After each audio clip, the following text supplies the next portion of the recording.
This episode of The Pit Stop with Blue Smoke Blaire was made possible by Mason Hill Cattle, shipping the best natural premium Wagyu beef from their farm to your front door.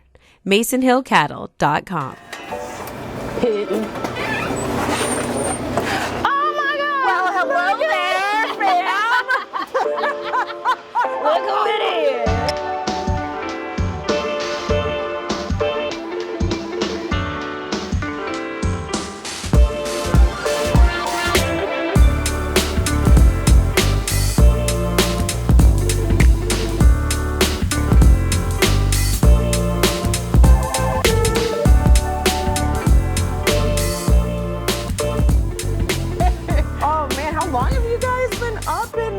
Working today? Because you look like you've been up for a while. Like you look relaxed. You don't have bags. Oh, good. You're like, so clearly you've been up for a while. For a long time. Yeah, this is about halfway through my day, nearing the end. Are you serious? Yeah. It's like Girl, 10. It's like 10 a.m. My alarm goes off at 3 a.m. Greg probably still rolling over. Hey, you making it okay? Yeah. I get here by 4 a.m. My day here in the building starts at 4. I've heard that you've been so busy. Yes. I've heard that there's a second location concept going on. Yes. Okay, I need to hear about this. So we're getting out of a lot of the red meat and pork and stuff, and we're about to dabble into a little poultry and seafood. Oh my So we're gosh. excited about it. And it's going to be, It's all not right? secret anymore, so it's called Gatlin's Fins and Feathers. Boom. Like, Look at you, Erica. I'm all Look at excited you. now. It's just because I'm such like a pig. I'm like, oh yeah, like if they had this on the menu, I'd eat it. That's what I'm ordering. Yeah. Yeah, go ahead, pull your sleeves up, child. Let's do this. Let me get you an apron. You need an apron. I got a job. I'm getting an apron. You're hired. This is what we call our rib butter. But it's just to help kind of keep everything moist. You know, when you're smoking meats, it's a dry heat, and then, you know, the fats are dripping on top of each other. But sometimes we just like keep it moist, as, you know, it waits to get sold to the public. So we put a little rib butter, put it in a little foil. Keep it nice and moist. They smell so good.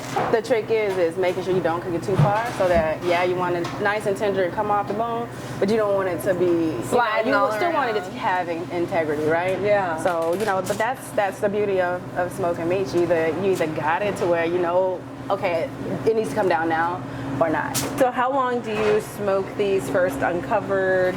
So these have been on since 5 a.m. Okay. And so it's just about 11 now. Time is going to vary. You know, each rack of rib is different size, it's different weight. You know, each chick, you know. So you really kind of got to gauge. One, because you don't want the ones that are smaller to go too far, and then you don't want the ones, you know. Chopped rib plate. Chopped rib plate. It is a great like song and dance to this. Like you really gotta kind of have a feel for what you're doing. And I am just very meticulous when I cook anyway. And so I'm always like, I'm thinking about, okay, I know those chickens, the last time I looked, they're about 22 minutes off. Like, so and I'll go in, or, you know, the ribs, or, you know, they're just about tender. I need like 15 more minutes. I wish you guys could smell this. Like, I wish. Oh my God. So then what do you do? I mean, it's basically done. These are definitely done. Yeah. These are waiting to be sold. And so what happens is once we pull all of our meat off for the day, we hold them, and then we have our warmers to sell to the customers. So there's a fine rotation of, okay, I have the first set of meat is in the box, depending on the crowd. Like if we're moving meat, then we're backing up to make sure that the next pan is nice and warm again from it. Wow. Yeah. God, this is amazing. So yeah, I mean, it's tough. Like the toughest part about barbecue is making sure that those last set of meat that come off still look and taste like the first set of meat that's coming off and served to the customer. And that's the toughest part. We want those people at 5:50, 5:59 to say, dang, like that meat was still moist. This is why we take these types of precautions to make sure that they do get those moist pieces of meat still flavorful, still full of smoke, still hot and ready to go. It's tough. I told Greg when I first came It's an on, art. it is It's definitely an art. And I said I used to work for a catering company as one of the resident chefs there, and it's more like that than any other line cook job that I've ever had. Because it was about holding. It's about how do you hold it, how do you smartly hold it and serve it. Wow. Yeah. Oh my We'll get goodness. there. My Louisiana is peeping like right here. You got it. So he's finishing up dirty rice. That's gonna go in there. Little onions, little green onions. Definitely traditional dirty rice style. Chicken livers, seasonings. So good. Oh my God, that smells I think so good. every Like, that time- could be its own dish, just right there as a topping. It's that delicious. Wow. This is my favorite. The barbecue sauce. This is so much history in one pot. Like, you have no idea. Like, this is so special, and I love this. The history of the barbecue sauce is that I messed it up a whole bunch of times before I got it right. when we first started doing barbecue, I was actually using my grandmother's recipe, and so it was a little bit thinner and had a lot more vinegar in it. Which came from my great uncle in Louisiana. So they used to do pork butts, large pork butts and everything. So they were mopping with that particular sauce as well. So grandmother, she used to make it in batches at the house and then put it in the jugs.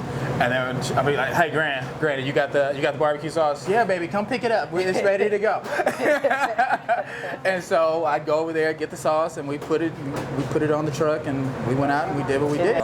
You know, that's kind of how we started. Like, everything really started from this real kind of family tradition in the house, you know, at your table, at the kitchens and stuff, and then it just evolved into things that were more commercial, which, you know, that's just how you have to be once you get into business. But we still wanted to have the same home type of flavor and taste to everything that we do. And then, you know, Michelle touches things that kick it up a notch, or it's like, you know, yeah, you see a little magic finger. Greg.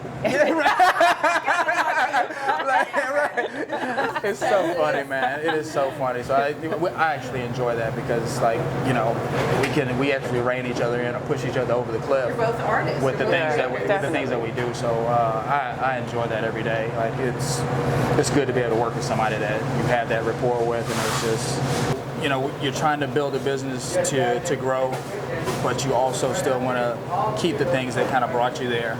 And so it's a fine line, and it's difficult at times because you have to manage kind of your growth and then holding it steady without, you know, holding yourself back. Then there's the relationship between yourself and a family member can be slightly different. When you work with family, is how do you toe the line of employee-family relationship? You know, everybody still has a role and a purpose here in the building, what they focus on. But then everybody also has to be managed in some way. It works. You're 10 years, 11 years into the game now, going up. And so there's something that works. And everybody's still alive. As long as the marriage, Everybody's still alive. It's time for my first shift at Gatlin's Barbecue. I'm starting out on the cash register, my old nemesis. there's a lot of buttons here. And of course, I'm already getting heckled by everyone. After my success as an order taker, it's finally time to eat some of this delicious Gatlin-style barbecue. And now I understand why everybody in the community says, gotta get to Gatlin's. Michelle, what do we have here today? We just have a little lunch, just a little bit of lunch here. Light lunch. A light lunch. So this is a old Gatlin favorite. It's on their initial menu in the tiny house on 19th, but it's called the kitchen sink sandwich, and it's a bottom bun with dirty rice. It has brisket, spicy sausage, griddled cheese, jalapeno, onion, and then barbecue sauce on top. So it's literally everything but the kitchen sink. Wow. Hence the name. Coming over here, our baby back ribs, nice 3 bones of that, great color. We do a light brushing of some sweet maple syrup on top. Oh my God. So the sweet salty is amazing on this dish.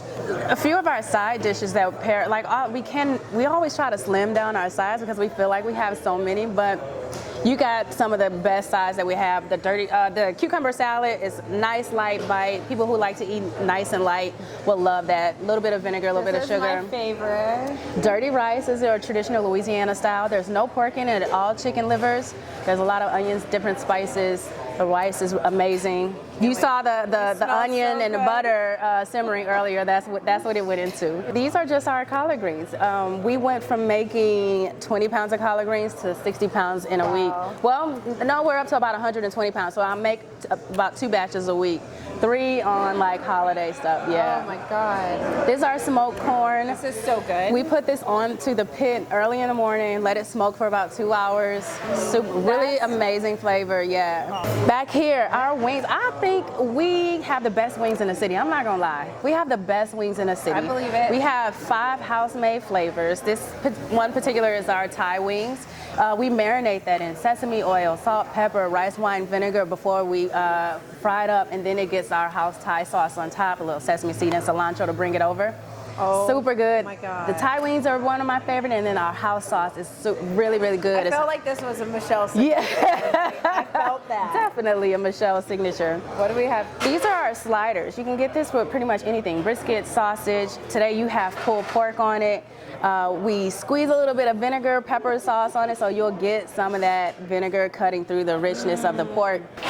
Child, you need 2 hands. I don't even know like, where to go with this. This is insane. So, the next 2 things I'm gonna show you, Greg and I had a conversation. Of course, you know, everybody knows I'm like the sandwich queen, right? Yep. Between the slices. I grew up on sandwiches, and I was playing around with a recipe for brining and smoking pastrami, and so we brought it in. I made it for him one day, fell in love with it, and here we have it. We composed it with our house smoked turkey, and it's just normal turkey, mixed with the pastrami, have a little sauerkraut mustard on it, and then of course pickles to garnish, and Swiss cheese. Oh my God, this smells so good. Pro tip, we make our own Thousand Island. So if you like your Reuben-ish style sandwich with Thousand Island, we make our own Thousand Island. It goes amazing with this sandwich, believe it or not. So this is a pro tip. This is chef's tip because this is how I like it. That's why it's a pro tip.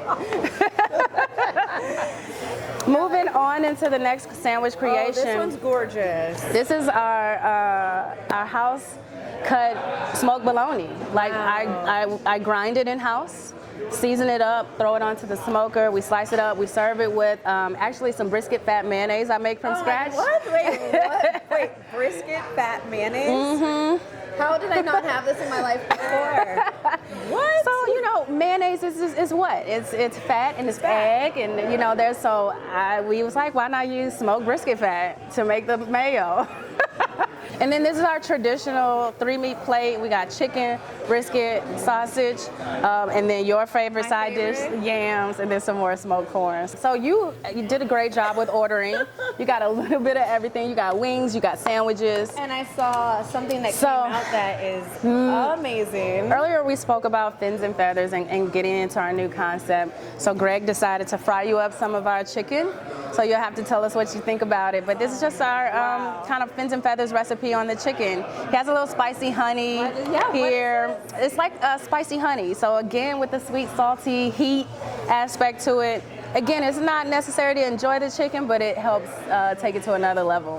Whoa. Yeah. Michelle, I know that I picked out the first time. And you're going to pick out the second time. I'm going to pick out the second time. I love you, girl. Love you too. I'm so happy to have you. Thank you so much for thinking of us and coming and enjoying some of our good, amazing food. Thank you. And we can't wait to dig in. And now I get to come back for fins and feathers. Yeah. So. We're going to keep her fat, y'all. I can't wait. I'm going up 2 sizes. Gatlin's Barbecue is a true Houston staple. Their attention to detail, low and slow philosophy, and innovative marriage of Southern and modern barbecue cuisine brings the community back day after day. Flavors abound here at Gatlin's, but the secret ingredient has and always will be love. If you find yourself in Houston, you gotta get to Gatlin's. Until next time, smoke on. Love, Blue Smoke Blaire.